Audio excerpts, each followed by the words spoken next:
എൻ്റെ വീഡിയോ കാണുന്ന ആൾക്കാരോട് എന്നേക്കാൾ കൂടുതൽ കരുതൽ കാണിക്കുന്ന ആൾക്കാരുണ്ട്. ഈ വീഡിയോ പോസ്റ്റ് ചെയ്ത് വളരെ കുറച്ച് സെക്കൻഡുകൾക്കുള്ളിൽ തന്നെ ഏത് സമയം മുതൽ ഏത് സമയം വരെയാണ് പരസ്യമുള്ളത് എന്ന് കൃത്യമായിട്ട് അവർ മാർക്ക് ചെയ്യും. എന്തായാലും അവർക്ക് ഇന്ന് പണിയില്ല, കാരണം ഇന്ന് ആടില്ല. നമുക്ക് സംസാരിക്കാനുള്ളത് കൽക്കി എന്ന സിനിമയെക്കുറിച്ചാണ്.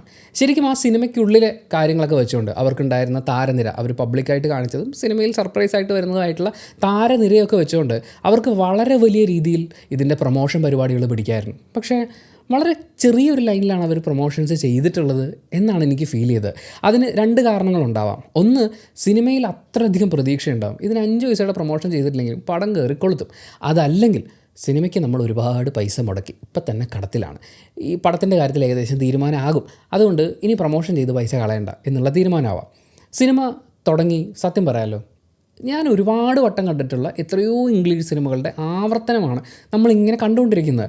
അതിൽ അവർ സെറ്റ് ഇട്ടിരിക്കുന്നതാണെങ്കിലും ഡ്രസ്സിങ് ആണെങ്കിലും അവരുടെ ഈ പൈസയുടെ കൈമാറ്റം എന്ന് പറയുന്ന ബൗണ്ടറി സിസ്റ്റം എന്ന് പറയുന്ന കാര്യമാണെങ്കിലും പിന്നെ ഈ വേൾഡ് ബിൽഡിംഗ് എല്ലാം എത്രയോ സിനിമകളിൽ ആവർത്തിച്ച് കണ്ടിട്ടുള്ളതാണ്. പിന്നെ തമാശ എന്ന് ഫീൽ ചെയ്യിപ്പിക്കാൻ വേണ്ടിയിട്ടുള്ള കുറേ കാര്യങ്ങളുണ്ട്.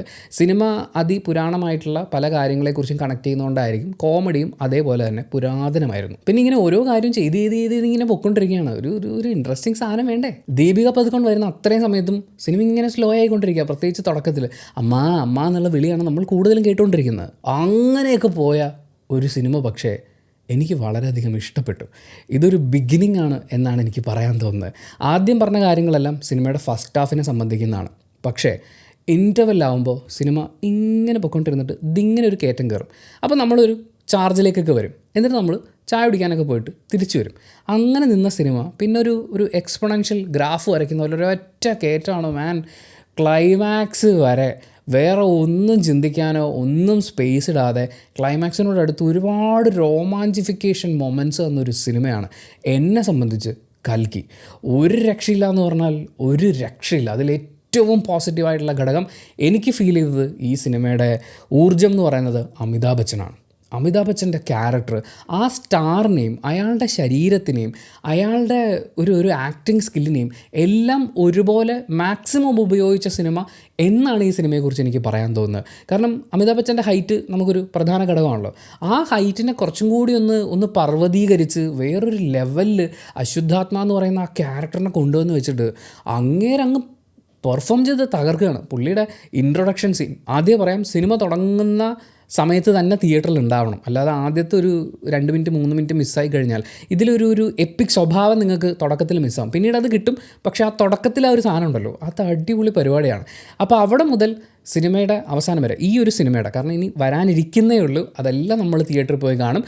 ഇതിൻ്റെ അവസാനം വരെയും അമിതാഭ് ബച്ചൻ സിനിമ ഇങ്ങനെ ഹോൾഡ് ചെയ്യുന്നുണ്ട്. അങ്ങേരെ ഉപയോഗിച്ചിരിക്കുന്ന രീതി, അതാണ് എനിക്ക് ഏറ്റവും എടുത്ത് പറയേണ്ടത്. അതിന് സംവിധായകന് നമ്മൾ വലിയൊരു കയ്യടി കൊടുക്കണം. ആ സ്റ്റാറിനെ, അയാളുടെ സ്റ്റാർഡത്തിനെ, അയാളുടെ രൂപത്തിനെയൊക്കെ ഗംഭീരമായിട്ട് യൂട്ടിലൈസ് ചെയ്തിട്ടുണ്ട്. കുറേ സീക്വൻസുകൾ എനിക്ക് ഭയങ്കര രോമാഞ്ചമായിരുന്നു. ആൻഡ് പ്രഭാസ് സത്യം പറയാലോ, സിനിമയുടെ തുടക്കത്തിൽ പ്രഭാസ് എന്നല്ല, എനിക്ക് എല്ലാവരും വളരെ ലാഗായിട്ട് ബോറടിക്കുന്ന പോലെയൊക്കെ തോന്നി. പക്ഷേ ഇൻ്റർവെൽ കഴിഞ്ഞ് സാധനം മാറാൻ തുടങ്ങി. അപ്പം നമുക്കറിയാം പ്രഭാസ് എന്ന് പറയുന്നത് വളരെ ഇമ്പോർട്ടൻ്റ് ആയിട്ടുള്ള ഒരു കഥാപാത്രമായി വരേണ്ടതാണ്. പക്ഷേ അതിനുള്ള സാധ്യതകളൊന്നും തുടക്കത്തിൽ വരുന്നില്ല. ഇൻ്റർവെൽ ആകുമ്പോഴാണ് നമുക്കൊരു ധാരണ കിട്ടുന്നത്.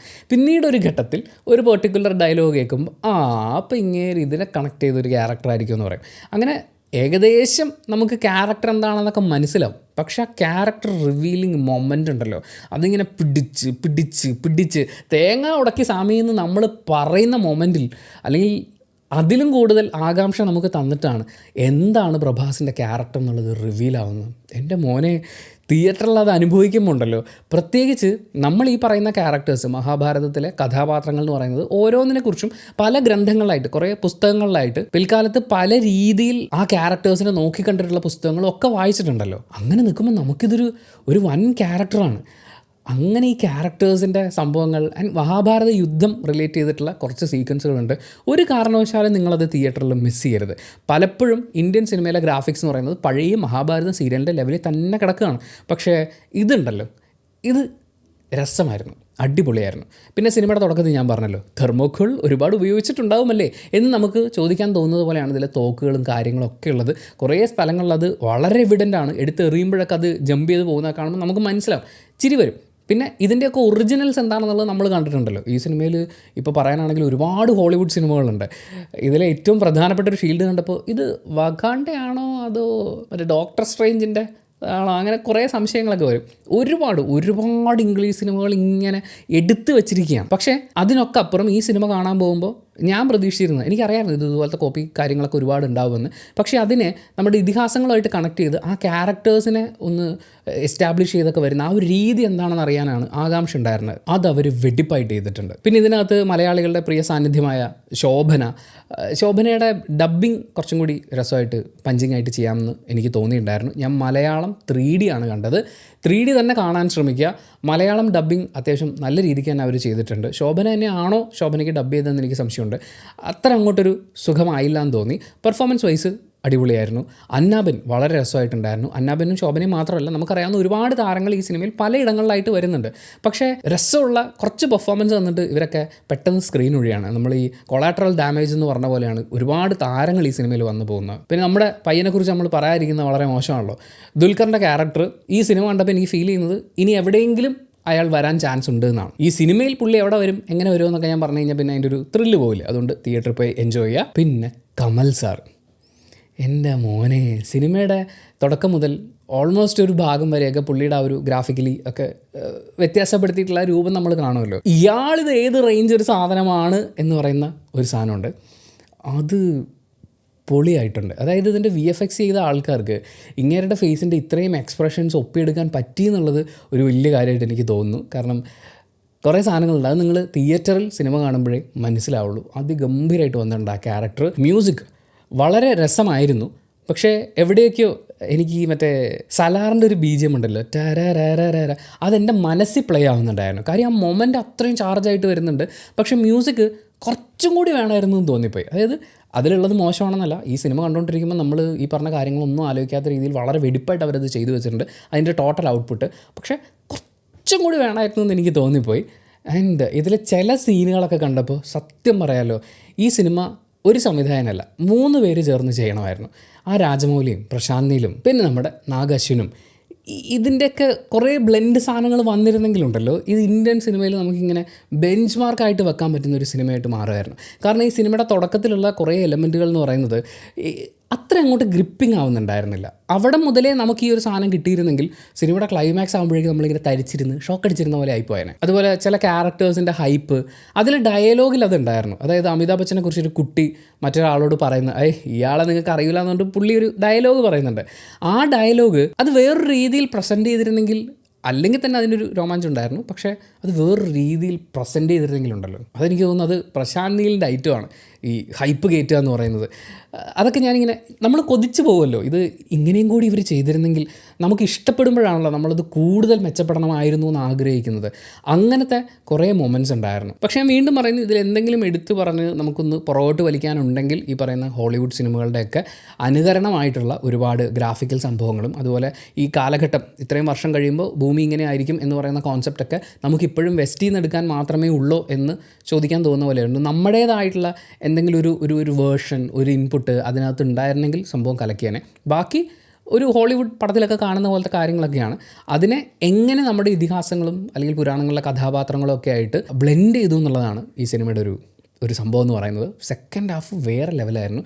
മലയാളം 3D കണ്ട ഞാൻ ഉറപ്പായിട്ടും ഇതിൻ്റെ തെലുങ്ക് പോയി കാണും. ഒറിജിനൽ ലാംഗ്വേജിൽ ഒരു സിനിമ കാണുന്ന സുഖമുണ്ടല്ലോ. എന്തായാലും കഥയും ഡയലോഗും ഒക്കെ മനസ്സിലായി. ഇത് ഇത്രയും ഭാഷയിൽ ഇറങ്ങുന്നതുകൊണ്ട് തെലുങ്കിന് മിക്കവാറും സബ് ടൈറ്റിൽ ഉണ്ടാവാൻ ചാൻസും ഇല്ല. അതുകൊണ്ട് തെലുങ്ക് കാണുന്നതിന് മുമ്പ് മലയാളം കൃത്യമായി മനസ്സിലാക്കുക എന്നുള്ളതായിരുന്നു ഒരു ഉദ്ദേശം. സബ് ടൈറ്റിലിൻ്റെ കാര്യത്തിൽ ഉറപ്പുണ്ടായിരുന്നെങ്കിൽ തെലുങ്കേ കാണില്ലായിരുന്നു. എന്തായാലും ഈ സിനിമ ഞാൻ ഒരു വട്ടം കൂടി കാണും, തെലുങ്കിൽ തന്നെ കാണും, തിയേറ്ററിൽ കാണും. ഈ സിനിമ തിയേറ്ററിൽ കാണാനുള്ളതുണ്ട്. ഇതൊരു തിയേറ്റർ വാച്ച് ഡിമാൻഡ് ചെയ്യുന്ന എലമെൻറ്റുകൾ ആഡ് ചെയ്തിട്ടുള്ളൊരു സിനിമയാണ്. എന്നെ സംബന്ധിച്ച് ഞാനിപ്പോൾ കാത്തിരിക്കുകയാണ്, കൊതിച്ചിരിക്കുകയാണ് അടുത്തത് എന്താണ് എന്നറിയാൻ വേണ്ടിയിട്ട്. ശരിക്കും നമ്മളൊരു മലയുടെ മുകളിൽ ഏറ്റവും സുന്ദരമായ ഒരു സൂര്യോദയം കാണാൻ പോകുന്നു എന്ന് പറയുന്ന പോലെയാണ്. തുടക്കത്തിൽ കല്ലും മുള്ളും നടത്തവും ക്ഷീണവും ഒക്കെ ആയിട്ട് ഭയങ്കര ബുദ്ധിമുട്ടായിരിക്കും. പതുക്കെ കയറി തുടങ്ങി ഒരു പകുതി ദൂരമായി എന്ന് കയറിയിട്ട് തിരിഞ്ഞു നോക്കുമ്പോൾ നമുക്ക് കിട്ടുന്നൊരു സുഖമുണ്ടല്ലോ, ആ സുഖം പ്ലസ് ഇനി അപ്പുറത്തുള്ളത് സുന്ദരമായൊരു സൂര്യോദയമായിരിക്കും എന്ന പ്രതീക്ഷ നമ്മളിൽ ക്രിയേറ്റ് ചെയ്യുമ്പോഴുള്ളൊരു സുഖമുണ്ടല്ലോ എന്ന് പറയുന്ന പോലെയാണ് ഈ സിനിമ തുടങ്ങിയിട്ടുള്ളൂ. It's just a beginning. Heavy ഹൈപ്പിൽ ഒരുപാട് സിനിമകളെ ആഡ് ചെയ്യാൻ പറ്റുന്ന ഒരു ഗംഭീര ബിഗിനിങ്. പക്ഷേ ഇത് എൻ്റെ മാത്രം അഭിപ്രായമാണ്. നിങ്ങളുടെ അഭിപ്രായം ചിലപ്പോൾ നേരെ തിരിച്ചായിരിക്കും. നിങ്ങൾക്ക് സിനിമയുടെ തുടക്കം മുതലേ ഹെവി ആയിട്ട് ഫീൽ ചെയ്തിട്ടുണ്ടാകും. ചിലപ്പോൾ സിനിമ തീരാറായപ്പോഴും നിങ്ങൾക്ക് അങ്ങനെ തോന്നിയിട്ടുണ്ടാവില്ല. സിനിമ ഓരോ ആളുകൾക്കനുസരിച്ചും മാറി മറിഞ്ഞൊക്കെ ഇരിക്കും. നിങ്ങൾ ഈ സിനിമ തിയേറ്ററിൽ കണ്ട ആളാണെങ്കിൽ നിങ്ങളുടെ എക്സ്പീരിയൻസ് എങ്ങനെയായിരുന്നു?